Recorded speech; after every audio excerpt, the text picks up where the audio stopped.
Assalamualaikum warahmatullahi wabarakatuh. Sobat sekalian, selamat bergabung di acara baru kami, Ngobrol Santai Bedah Saraf.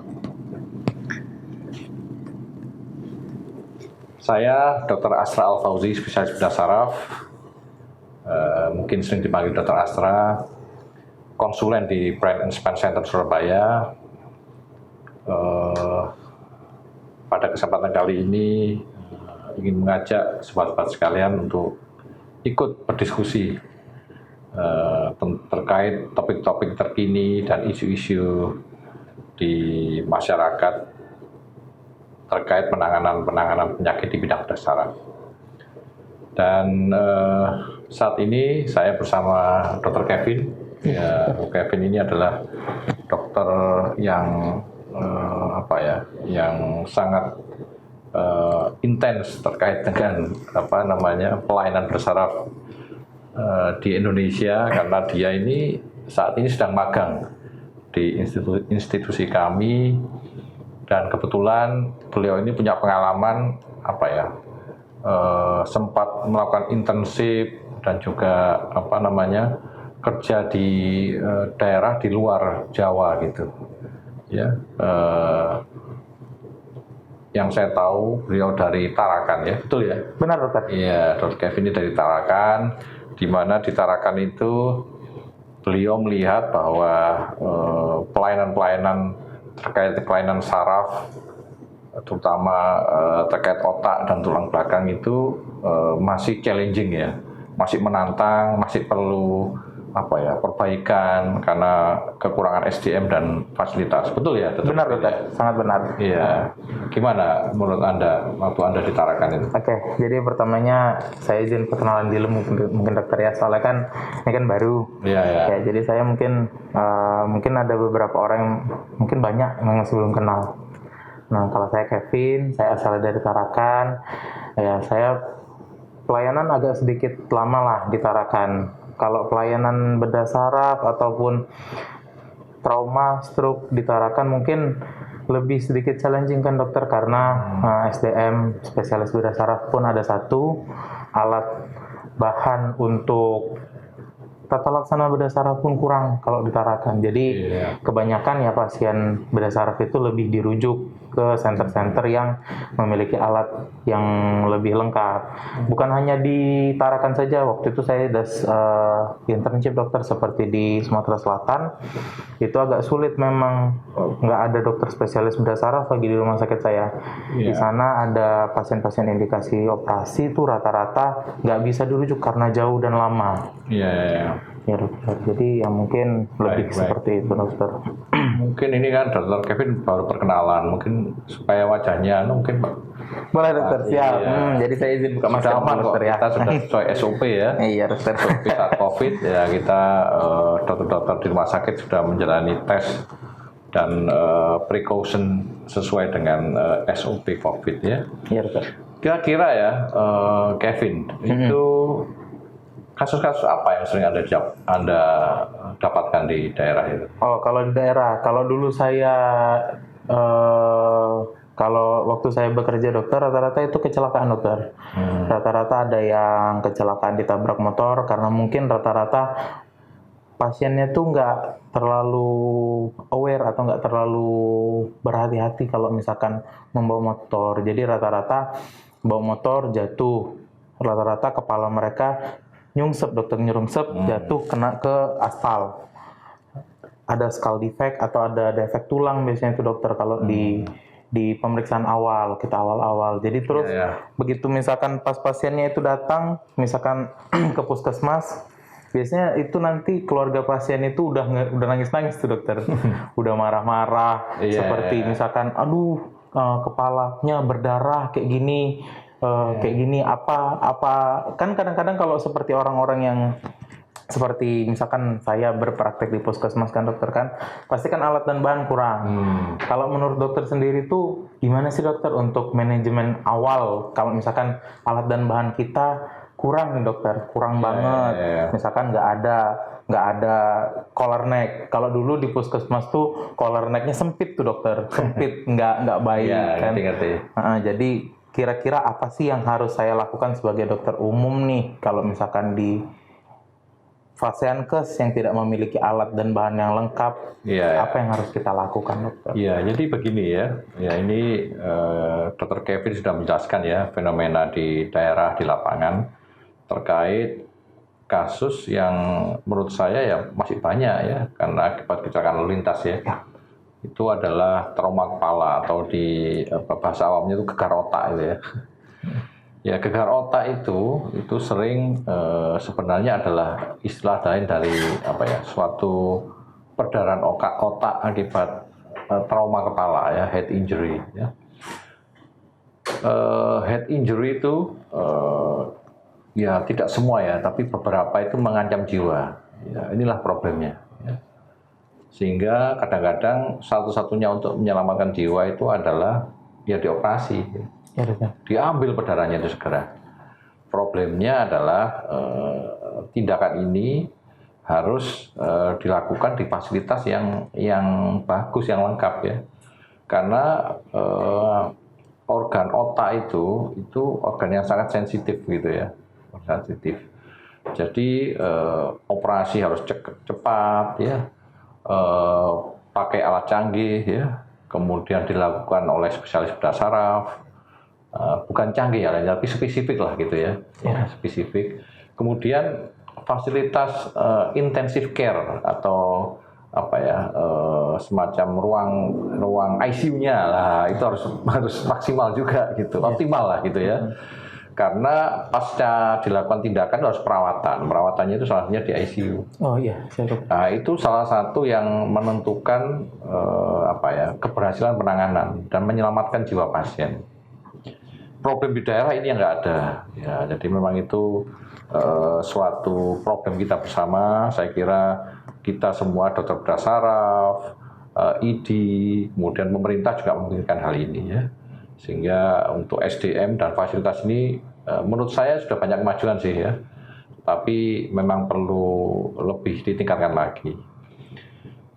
Terlepas dari itu semua, yang penting lagi ya adalah penanganan awal, Dr. Kevin, di lapangan. Ya, ini juga menentukan outcome gitu ya. Karena kalau penanganan awal tidak benar ya sudah percuma, dioperasi juga percuma, dirawat di intensive care setelah itu juga percuma. Jadi penanganan awal ini memang sangat penting, ya, sangat penting. Yang harus diketahui oleh dokter-dokter di lapangan, kemudian masyarakat, petugas medis dan lain-lain itu adalah prinsip ABC itu, ya. Nah, saya kira tahu Dr. Kevin. Ya, pasti dokter. Ya, airway, breathing, circulation. Ya. Setelah itu ada D, ada E kan. Ya, tapi yang ABC ini utama ya. Yang pertama ya pastikan itu jalan nafas ini ya selalu ya. Jalan nafas dan pola nafasnya itu harus benar-benar dijaga. Ya. Kalau ada misalkan dia tertutup jalan nafasnya harus kita bersihkan. Biasanya ada muntahan, ada bekuan darah, ya. Kemudian kotoran itu harus dibersihkan. Ya. Pastikan itu harus aman. Ya. Kemudian ya ini yang penting ini C ini ya. C itu seperti tadi disebutkan Dr. Kevin berdarah-darah ya. Iya benar. Jadi kalau ada misalnya luka di sini ya, luka di kaki gitu ya, luka terbuka dengan darah banyak itu adalah sirkulasinya terganggu. Artinya gini, jangan sampai pasien dengan trauma kepala ini kehilangan banyak darah. Ya, jadi intinya kalau di lapangan hentikan dulu itu. Gimana caranya? Kalau ada di sini ya dibebat langsung ya. Bebat pakai kain ya. Bebat pakai apapun yang ada di situ ya. Nah, kemudian yang penting lagi tadi Dr. Kevin menyebutkan tentang collar brace ya. Oh ya, collar brace ini ya. Nah, ada yang mengatakan bahwa cedera kepala atau trauma kepala itu 10-15% disertai cedera pada leher. Ya itu bahaya lagi tuh karena di sini ada sumsum tulang di leher itu ya. Sehingga kalau kebentur ini juga bisa patah itu leher. Nah, sehingga sebelum dilakukan tindakan atau saat merefer pasien itu kalau bisa pakai kalau tidak ada ya apa yang ada, karena kadang-kadang ada pakai kardus sementara gitu ya. Dan pada waktu mengangkat pasien atau memindahkan pasien itu posisinya inline. Jangan sampai diangkat tapi kepalanya ya harus inline gitu ya. Dan ingat, pasien-pasien dengan trauma kepala dan gegar otak gitu ya, itu jelas tidak bisa dirawat di puskesmas, minimal di rumah sakit ya. Jadi di rumah sakit itu karena apa? Karena pasti perlu dirawat di ruang intensive care misalnya, ya. Jadi itu hal yang penting harus diketahui oleh masyarakat dan tenaga medis di lapangan. Ya. Segera merefer dengan kondisi sestabil mungkin. Oke. Ya, gitu ya. Ada yang lain? Iya, dokter. Jadi kadang-kadang orang itu juga bilang kalau misalkan nih geger otak tuh kadang-kadang dibikin sama dokternya gitu, geger otak. Mungkin pasiennya nggak apa-apa, nggak kenapa-kenapa gitu kan dokter kan. Setelah kecelakaan dia dia memang pingsan, habis itu sadar, begitu kita bilang, Bu, ini harus tetap ke rumah sakit karena ada indikasi pemeriksaan lanjut, Bu. Tapi rata-rata pasien itu marah. Kenapa? Padahal saudara saya gini, saudara saya sehat, nggak kenapa-kenapa. Nggak kenapa-kenapa dokter. Jadi kalau menurut dokter tuh yang gimana sih dokter? Misalkan walaupun dia sadar sehat, kapan sih misalkan kita bawa ini untuk pemeriksaan penunjang? Memang harus. Gitu, dokter. Jadi trauma kepala itu ada yang serius, ada yang tidak. Saya pernah trauma kepala kebentur tembok ini. Iya dokter. Benjol ya. Ya relatif aman itu ya. Tapi ingat, kalau trauma kepala itu mode of injury, tahu ya mode of injury. Ya. Misalnya tabrakan, wah, apalagi dengan tabrakan dengan kecepatan tinggi, wah hati-hati itu.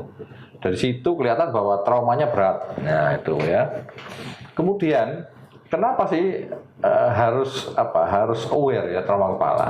Karena di kepala itu di dalamnya itu ada organ namanya otak. Nah itulah yang bahaya, ya kan? Kebentur ya, kalau kebentur ringan tidak apa-apa, tapi kebentur sampai terjadi goncangan di otaknya ya bahaya. Ya, prinsipnya kapan kita mencurigai ada gangguan di otak, yaitu kalau setiap ada trauma, kecelakaan atau jatuh disertai dengan pingsan, wah itu sudah ada gangguan otak itu. Itulah namanya gegar otak. Ya. Walaupun misalkan dokter dia sadar kembali penuh. Tetap harus hati-hati. Karena ada gejala yang berkembang sering itu, Pak. Ya tidak sering ya. Awalnya sadar, tahu-tahu di rumah koma, wah, terlambat dia. Karena perdarahannya belum banyak, tapi mancur terus gitu. Nah itu. Jadi ingat, kalau ada kecelakaan, trauma kepala atau terpukul kepalanya jatuh dengan kondisi sempat pingsan, wah itu sadar. Apalagi kalau waktu setelah kecelakaan itu tidak pernah sadar, wah sudah itu. Kesadarannya tidak penuh sampai koma, wah itu pasti ada sesuatu di otaknya itu, ya kan? Iya, apalagi misalnya lukanya terbuka, tulangnya terekspos, wah macam-macam lah ya. Terus, wah pokoknya nggak karuan, kalau ada trauma berat ya sudah lebih baik di refer ke rumah sakit terdekat ya. Tapi saat merefer hati-hati, tetap prinsip ABC, pelindungan leher dilakukan ya. Jadi gini dokter. Ya. Kan sering tuh dokter juga marak juga di di umum nih, masyarakat umum nih, apalagi sering kita dapat telepon tuh dok. Misalkan ada telepon tuh dari penipu biasanya kan mengatasnamakan ini anaknya ini rusak kepalanya. Saya sering dengar itu, banyak yang kena juga ya. Ini tabrakan, kepalanya berdarah-darah, harus dioperasi segera di rumah sakit. Nah itu gimana sih dokter kalau memang misalkan apakah memang harus segera atau gimana? Apakah harus menunggu persetujuan keluarga? Apakah keluarga harus datang dulu ke rumah sakit atau gimana dokter? Iya, jadi ya hati-hati tetap penipuan ya. Jadi kalau ada telepon segitu langsung aja telepon ke rumah sakit aja ya kan, nanyain, karena biasanya yang menghubungi itu ya petugas rumah sakit, perawat ya. Memang pasien-pasien dengan trauma kepala atau gagal otak itu kadang membutuhkan tindakan emergensi. Tapi tetap harus persetujuan keluarga. Jadi memang kalau bisa tetap segera ke rumah sakit ya. Kalau ada telepon itu, terus jangan percaya harus ngasih uang dulu DP. Rumah sakit tidak akan pernah minta itu. Ya, rumah sakit di mana juga di Indonesia tidak akan pernah minta itu. Dia akan datang dulu, lihat. Kadang-kadang, maaf ya, kalau di BPJS itu sekarang kan pemerintah menggalakkan BPJS, itu nggak ada itu. Semuanya free, ya kan? Nah, jadi kalau ada masyarakat atau ya keluarga yang mendapat telepon seperti itu, saya kira itu bohong. Oh ya. Jangan sampai tertipu lagi. Oke. Ya memang mengerikan, trauma kepala kan, gegar otak itu, pasti takut sudah. Iya, kadang-kadang sudah sudah khawatir dulu gitu. Pasti dokter. Ya, jangan khawatir, tapi di rumah sakit dengan sekarang seperti BPJS itu ya nggak ada ditarik gitu. Oke, siap. Ya, harusnya siap aja, cuma pas tujuan aja dari keluarga yang penting itu, ya. Oke, siap dokter. Ya, oke. Terus ini dokter, satu lagi dokter. Kalau misalkan nih jauh nih nge-refer, tadi kan udah agak melenceng dokter, tapi kita kembali ke pelayanan yang sedikit inilah dokter mungkin yang lebih ke pelosok. Ya. Kan misalkan nih ada suatu daerah, kalau mau ke tempat yang ada dokter BS-nya itu dokter bedah sarafnya itu dokter kan jauh, dan di situ pun tidak ada pelayanan kesehatan, hanya ada mungkin seperti mantri atau apa gitu kan dokter kan yang bisa membantu pelayanan kesehatan. Dan refernya itu jauh dokter, sekitar 2 jam dan harus melewati kapal. Itu kira-kira dokter, apakah yang harus diketahui misalkan masyarakat awam gitu dokter, kayak mana sih yang cara transportasi yang benar untuk misalkan pasiennya itu ke sana, apakah harus menelpon ada yang ditelepon untuk transportasi ataukah menyediakan transportasi sendiri, terus kira-kira pasiennya mau diapain sih untuk ditransportasi itu, mau dibikin seperti apa gitu dokter, kira-kira apa yang harus diwaspadai kira-kira dokter? Ya memang ini problem di negara kita ya. Memang ya tetap tidak optimal ya karena yang paling tepat adalah merefer pasien itu secepat mungkin ya, dan harus stabil selama proses refer itu monitor. Iya dokter. ya kalau di luar negeri itu ya kenyataannya ya waktu saya dulu sekolah itu pasien seperti itu apalagi yang jauh gitu dengan keadaan geografis yang kurang baik pasti pakai helikopter. Kalaupun yang dekat pakai ambulans. Ya. Dan di luar hampir setiap tempat fasilitas bedah saraf itu ada. Jadi paling 20 menit, 1 jam itu sudah sampai ya. Jadi apapun itu, apalagi kalau misalnya ya gegar otak berat koma maksudnya, sudah tidak akan pernah bisa ditangani di daerah. Apapun itu risikonya lebih tinggi bila tidak di refer. Itu yang penting ya. Gimana syarat atau standarnya untuk refer kan ya. Jadi memang tetap kalau bisa seperti tadi ABC itu harus clear dulu. Ya, seperti yang tadi dokter ya. Kalau bisa pakai infus. Ya. Kalau bisa ya ini yang ingin saya sampaikan. Mungkin kalau bisa pakai kateter, pasang kateter dulu. Kalau perlu obat-obat dimasukkan di situ juga. Oh, iya dokter. Ya saya tidak akan menyampaikan secara teoritis obat-obat apa ya. Tapi yang jelas ya misalnya obat anti nyeri, anti muntah itu bisa dimasukkan.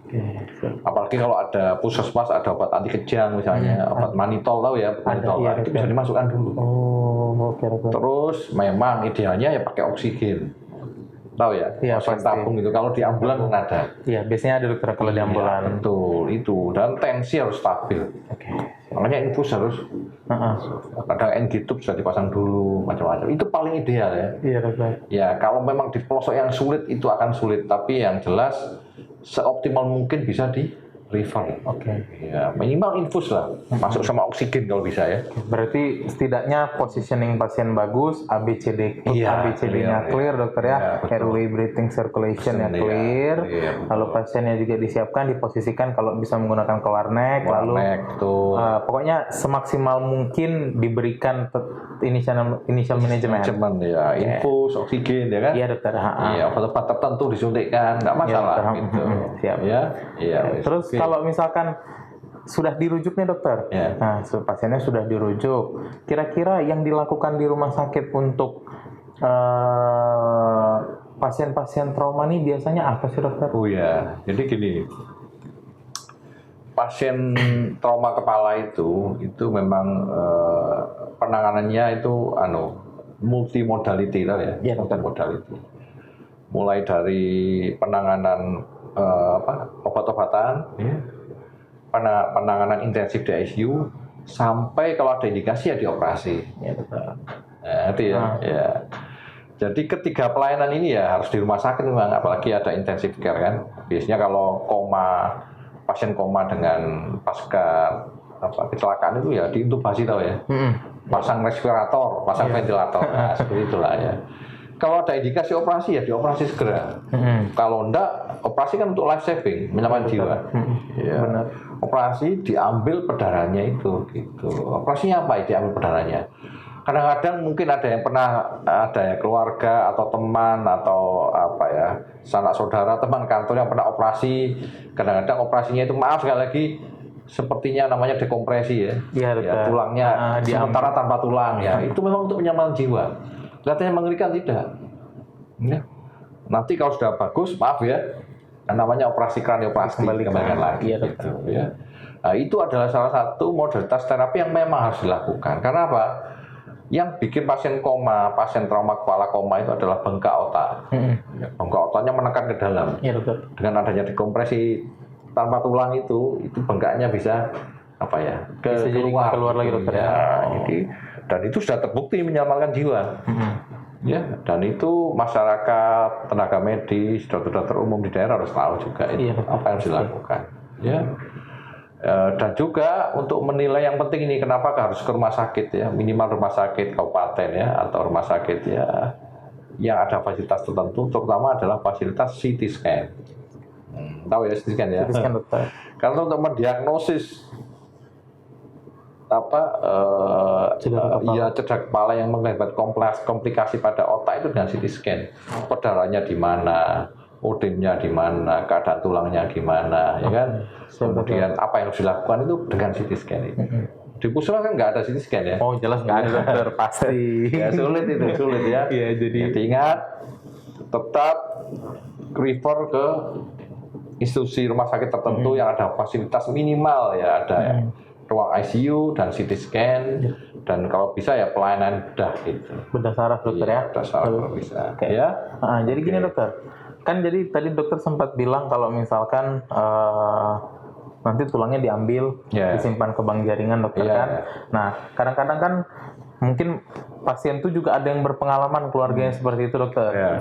Nah, jadi nanti mereka tuh bakalan nanya juga kan ke kami dokter umum, misalkan mereka minta rujukan gitu kan, dok minta rujukan nih dok mau ke ini. Tapi dok kira-kira berapa lama dok ya nanti dipasang berapa lama dok ya dipasang lagi nanti tengkoraknya. Soalnya kadang-kadang bapaknya tuh nggak seneng dia nggak bisa baring ke kiri atau nggak bisa baring ke kanan gara-gara dibuka. Ya memang tetap harus aman ya karena kan tanpa tulang tapi ya tertutup kan dengan kulit ya. Jadi prinsipnya ya secepat mungkin memang dikembalikan. Tapi biasanya rata-rata itu pasca trauma itu sekitar 2 minggu sampai 1 bulan. Ya rata-rata 3 minggu sebulan itu biasanya sudah sudah bagus orangnya, sudah sadar, terus ininya sudah tidak bengkak lagi ya perlu dipasang lagi gitu ya. Dan itu memang operasi kedua tapi bukan operasi serumit atau seberat yang dulu ya. Bisa cepat dan memang itu salah satu prosedur yang rutin memang harus dilakukan oleh pasien-pasien dengan trauma kepala dengan perdarahan otak.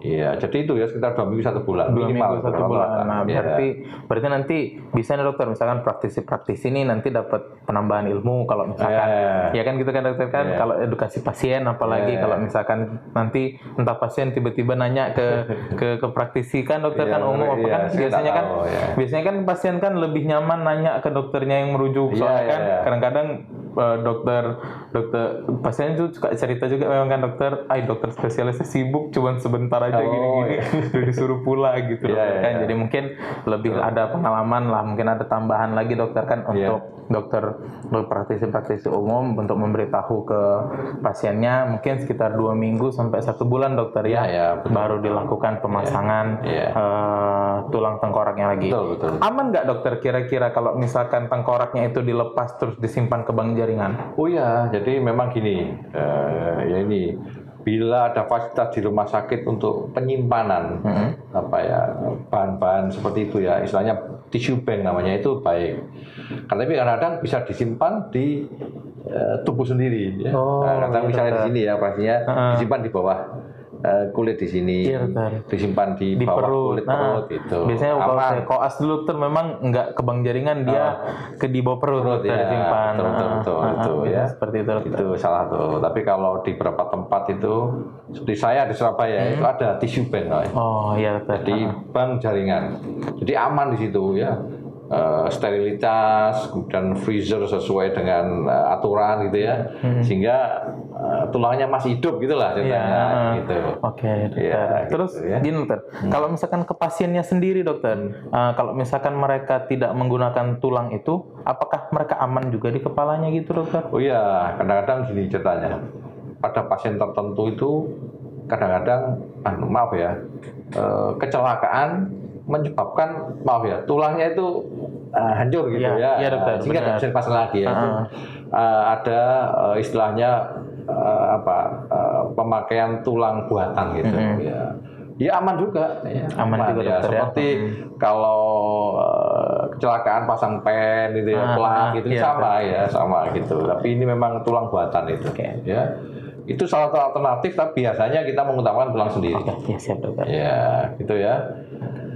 Berarti intinya kalau untuk trauma manajemennya secara lengkap itu tidak ada yang membahayakan pasien intinya dokter ya. Iya, betul. Jadi pesan saya ya bagi rekan-rekan teman-teman dokter di daerah ya. Pasien-pasien trauma kepala itu banyak masih karena kecelakaan tinggi kan ya.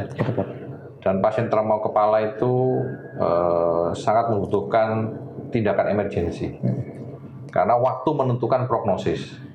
Kalau terlambat, pasiennya akan tambah buruk. Ya, benar. Ya, yang penting 3 tahap. Ya, initial management ya di lapangan itu, kemudian proses refer, proses rujuk, ya, penanganan definitif di rumah sakit. Bagi teman-teman di daerah, 2 yang utama ini penting, initial management dan proses merujuk. Ya. Kalau ini ideal, sampai di rumah sakit ideal, dan kita lakukan penanganan optimal di rumah sakit, insya Allah pasiennya akan selamat dengan functional outcome yang baik. Gitu ya Dok Kevin ya. Ngerti dokter. Setidaknya bertambah nih wawasan kita nih dokter untuk praktisi umum di daerah walaupun nggak di daerah juga kan sering terus ketemu pasien trauma kepala. Ya baik ya, gitu. Terima kasih Dok Kevin ya. Terima kasih banyak. Jadi baik rekan-rekan teman sejawat, rekan-rekan tenaga kesehatan di daerah. Sudah kita bahas tentang bagaimana penanganan trauma kepala di daerah. Semoga perbincangan ini bermanfaat dan memberikan aspek baru, pengetahuan baru bagi teman-teman di daerah untuk menangani pasien-pasien trauma kepala dengan baik, sehingga ya masyarakat akan lebih tertolong karena mereka akan dapat penanganan dengan lebih baik lagi. Terima kasih, sampai jumpa di episode Bincang Bedah Saraf yang lain. Kemudian bila ada pertanyaan atau komentar, silahkan bisa berhubungan dengan kami ya. Kalau ada yang ingin ditanyakan, silahkan sampaikan. Terima kasih, semoga tetap sehat dan tetap semangat. Terima kasih.